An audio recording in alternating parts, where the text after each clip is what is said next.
buenas, bienvenidos otro día más a mi canal. Hoy vídeo 2.15. Dejamos la parte de la frecuencia cardíaca en el control sobre la intensidad y nos vamos a centrar desde ahora en el VO2 max, ¿vale? En este sentido también lo podemos denominar como consumo de oxígeno, ¿de acuerdo? Ahora vamos a hacer una breve explicación de qué es, cómo lo podemos obtener y qué elementos tenemos que tener en cuenta. Y recuerdo que al igual que hicimos en la parte de frecuencia cardíaca, lo que vais a ver en estos vídeos es una introducción, es un nivel de grado, pero no va a ser un nivel extremadamente avanzado. Los niveles avanzados los veremos más adelante en futuros vídeos, ¿de acuerdo? Entonces, si no sabe mal, empezamos con el trabajo. ¿Cómo podemos definir lo que es el consumo de oxígeno y qué elementos lo van a componer, ¿vale? Pues básicamente lo podemos definir como la capacidad de absorción de oxígeno que tiene nuestra sangre mediante el intercambio gaseoso a nivel de los alveolos pulmonares. Mirad, los alveolos pulmonares tienen forma de brócoli. ¿Sabéis lo que es el brócoli? Como si fuera una coliflor, ¿vale? Pues lo mismo, tienen forma alveolar. ¿Y esto por qué es? Porque la naturaleza es extremadamente sabia y lo que hace es conseguir la mayor superficie de contacto en el mínimo espacio posible. Y está demostrado que la forma o la estructura molecular que mayor superficie otorga para realizar el intercambio de gases a nivel natural es la forma alveolar, ¿sí? La forma que tiene un brócoli, ¿de acuerdo? ¿Qué más? Pues aparte de la capacidad de nuestra sangre, también tenemos que tener en cuenta el número de hematíes, es decir, de glóbulos rojos que van a permitir el transporte de ese oxígeno por el torrente sanguíneo. Y finalmente, el tercer elemento que va a intervenir en la ecuación es la utilización a nivel muscular. ¿Cuáles van a ser las demandas musculares? Además, tenemos que tener en cuenta de que la principal fuente de energía que utilizamos en nuestra vida diaria va a provenir de ese metabolismo aeróbico que va a necesitar oxígeno. Realmente, todos los metabolismos van a necesitar oxígeno. Todos, el anaeróbico incluso. La única diferencia es la importancia o el porcentaje de importancia que tiene el oxígeno en ese tipo de reacciones, ¿de acuerdo? ¿Qué sucede en nuestra vida diaria? Bueno, pues nosotros tenemos un metabolismo en estado de actividades de la vida diaria, un metabolismo aeróbico, y este oxígeno va a ayudar a la degradación de grasas y a la glucólisis aeróbica, que nos va a permitir obtener el ATP necesario para hacer las actividades de la vida diaria y deportes de larga duración. En reposo solemos tener un volumen de oxígeno alrededor de 3,5 mililitros por minuto y por kilo, ¿de acuerdo? Cuando aumentamos el metabolismo haciendo ejercicio, pues esto lógicamente aumenta de forma considerable, ¿de acuerdo? Muy bien, ahora para que tengáis una visión más clara de cuál es el funcionamiento de esos tres elementos que hemos hablado, es decir, la actividad muscular, el sistema de transporte con los hematíes, los glóbulos rojos y la ventilación pulmonar, vamos a hacer un esquema, ¿vale? El esquema, imaginaros que son 3 ruedas dentadas, ¿sí? Que tienen sus dientes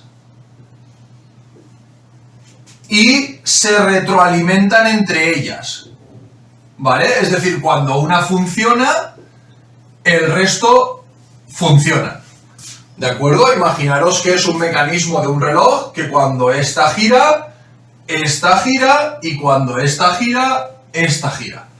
¿De acuerdo? Entonces, ¿cuáles van a ser esos tres elementos? Esos tres elementos van a ser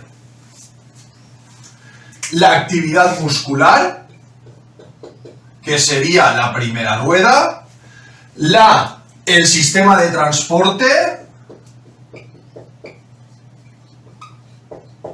¿vale?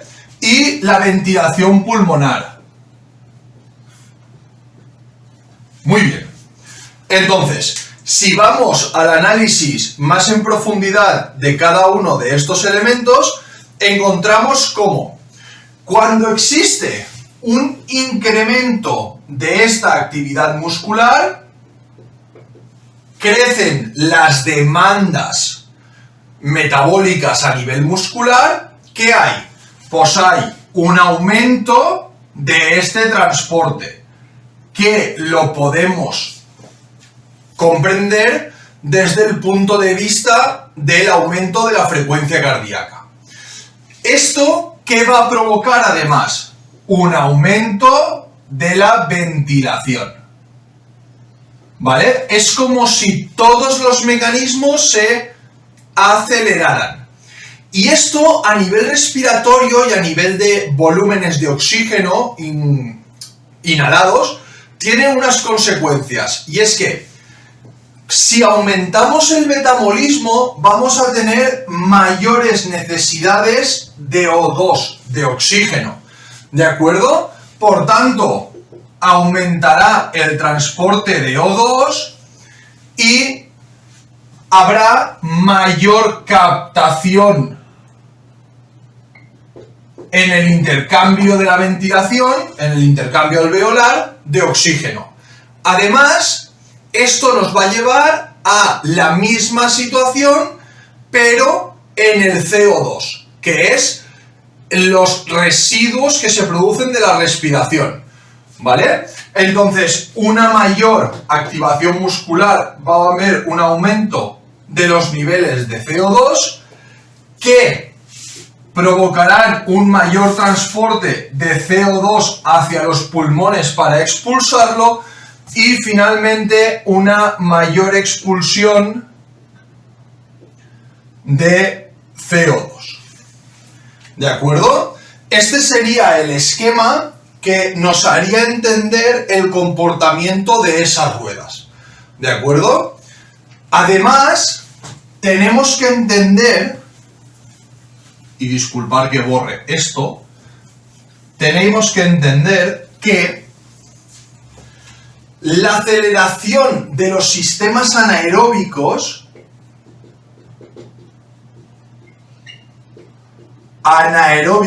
a priori sin utilización de oxígeno, y ya os digo yo que es entre comillas, ¿vale? ¿Qué va a hacer? Va a producir un retraso, va a retrasar la activación de la mitocondria en el proceso de generar ATP de forma aeróbica.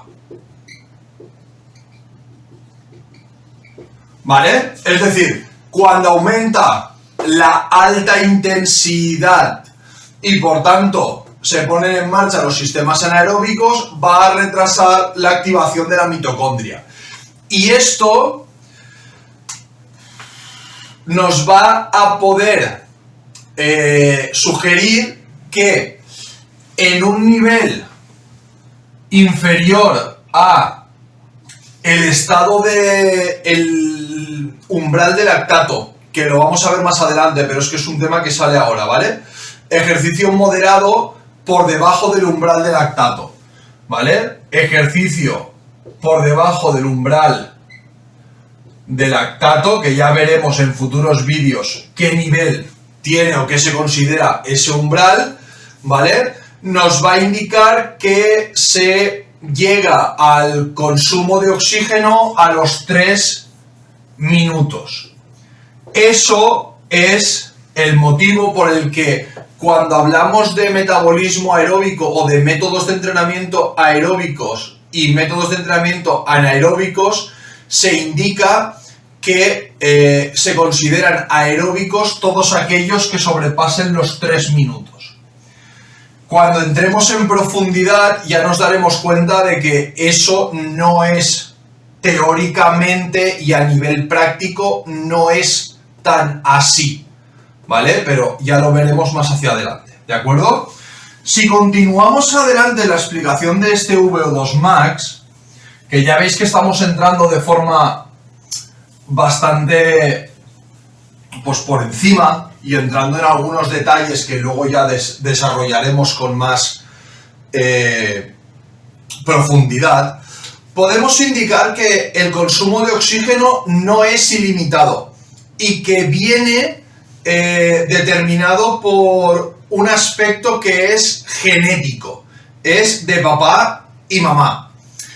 Los umbrales de VO2 de oxígeno, o sea, de VO2 max, cuando una persona tiene una capacidad física muy baja, se encuentran entre 20 y 30 mililitros por minuto y por kilo. En cambio, cuando hablamos de deportistas de mucho élite, deportistas campeones del mundo de carreras de montaña, de esquí de fondo, ¿vale? Estamos hablando de valores superiores a 80-90 mililitros por minuto por kilogramo. ¿Y por qué os decía que esto viene derivado de papá y mamá? Bueno, pues porque estudios científicos han demostrado que solo puedes mejorar con entrenamiento ese VO2 max aproximadamente en un 25%. Eso quiere decir que si tus niveles de partida son 40, el 25% de 40 son 10, tú vas a poder llegar a tener un VO2 max de 50 entrenando, con lo cual no vas a llegar a los valores para ser un deportista de élite de deportes de larga duración, ¿vale? ¿Qué más tenemos que entender? Y ya como último aspecto relacionado con el VO2 max de forma inicial. Bueno, pues que el comportamiento de esta relación entre el cociente de oxígeno y el cociente de CO2 va a venir determinado por la aparición de lactato o no lactato, ¿vale? Que ya veremos qué es el lactato, que ya ha salido el umbral de lactato y hemos hablado de lactato, lo veremos en los vídeos posteriores. ¿Qué sucede cuando no hay concentraciones de lactato? Pues que el comportamiento del CO2, del O2 es este, y el comportamiento del CO2 va a ser siempre por debajo. Esto sucede porque las actividades donde no hay lactato son actividades de intensidad suave o moderada y normalmente de larga duración, donde el lactato que se genera a partir del ciclo de Cori se puede degradar a la misma vez que se genera, ¿de acuerdo? Cuando la actividad es de mayor intensidad y se está generando más lactato del que se puede degradar, nos encontramos con una situación bien diferente. Y es que llega un momento que el coeficiente de CO2 supera al de oxígeno. Y esa es una de las explicaciones del por qué las actividades con aparición de lactato tienen una duración más corta, con una intensidad superior e incluso que se haya desarrollado una metodología de entrenamiento que se llama tolerancia al lactato, para conseguir que la duración a nivel temporal de esta situación sea la máxima posible. ¿De acuerdo? Bueno, vídeo complejo, vídeo donde entramos en un concepto que necesita conocimientos para entenderlo de forma clara, pero que estamos intentando desglosar y desarrollar inicialmente de una forma fácil para luego ya entrar en matices, detalles, pruebas y demás elementos.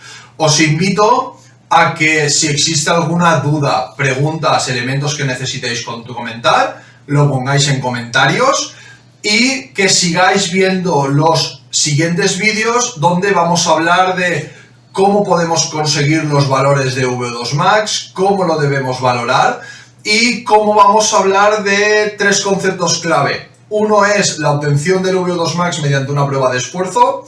2, cómo valoramos el umbral ventilatorio 1 y el umbral ventilatorio 2, pero eso vendrá en los vídeos que vienen a continuación. Así que muchas gracias y bienvenidos a este canal de formación para vosotros y por vosotros. Nos vemos en los próximos vídeos.